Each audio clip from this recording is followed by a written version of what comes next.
প্রথমত আমার জীবনের একটা বাজে অভ্যাস ছিল, সেটা হচ্ছে হুটহাট ডিসিশন। মানে কোনো একটা ডিসিশন নেওয়ার আগে, সেটা কোনো রকম চিন্তা ভাবনা করার আগে আমি হুট করেই সেটা বাস্তবায়ন করে ফেলি। তো বাস্তবায়ন করার পরে কি হইতো, ওই জিনিসগুলো নিয়ে আগাইতে আগাইতে কোনো এক সময় ডাউনফল শুরু হয়ে যাইতো, বা কোনো রকম ঠিক মতো রিসার্চ না করে, চিন্তা ভাবনা না করে যে কোনো বিষয় আমি হুটহাট ডিসিশন নিয়ে নিতাম। তো আমার অনেক ক্লোজ বড় ভাই ছিল, যারা আমার সাথে চলতো ফিরতো, তারা বারবারই বলতো যে হুটহাট ডিসিশন জীবন থেকে বাদ দিতে হবে, বাট এইগুলো আমি পরিহার করতে পারিনি, যার কারণে আমি আমার জীবনে প্রচুর পরিমাণে সাফার করছি এই জিনিসগুলো নিয়ে।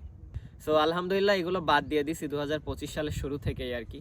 এখন কথা হচ্ছে যে দ্বিতীয় একটা বড় ভুল হচ্ছে যে জীবনে মানুষ বা বন্ধু নির্বাচন করা। যদিও বা আমার বন্ধু বান্ধব বা তেমন কেউ নেই পরিচিত, সো এই মানুষগুলো আমি যাদেরকে নির্বাচন করছি, কোনো না কোনো এক সময় তাদের প্রয়োজন যখন শেষ হয়ে গেছে, তারা যখন ফুলফিল হয়ে গেছে, দিন শেষে তাদের সাথে আমার আর কোনো রকম কানেকশানই নেই। সো আমি যদিও এটা নিয়ে আশা করি না যে তাকে আমি কিছু দিছি বলে তার থেকে আমি কিছু পাবো, বাট খারাপ লাগে দিন শেষে যে আমি এমন মানুষের সাথে মিশছি বা এমন মানুষের পিছনে টাইম ইনভেস্ট করছি বা যাই করছি না কেন, তারা দিন শেষে আমাকে মানে হচ্ছে কোনো কিছু না মনে করে উল্টো বদনাম করে চলে গেছে। সো এরকম মানুষ অনেকেই ছিল আমার জীবনে, তারা বর্তমানে নেই। অ্যান্ড এগুলো 2024-এর শেষের দিক থেকেই আলহামদুলিল্লাহ ঠিক হয়ে গেছে।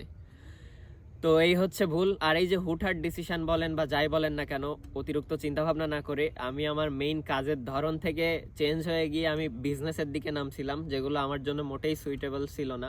জীবনে প্রচুর পরিমাণে ডাউনফল, মাঝে মধ্যে আমার আবেগী পোস্ট দেখেন অনেকে, সো অনেকেই হয়তো ভাবেন লাইফ তো বিন্দাস চলতেছে। সো আমি আল্লাহর কাছে অবশ্যই সব কিছুর জন্য শুকরিয়া আদায় করি, বাট তারপরও আমি জানি আমি কেমনভাবে চলতেছিলাম।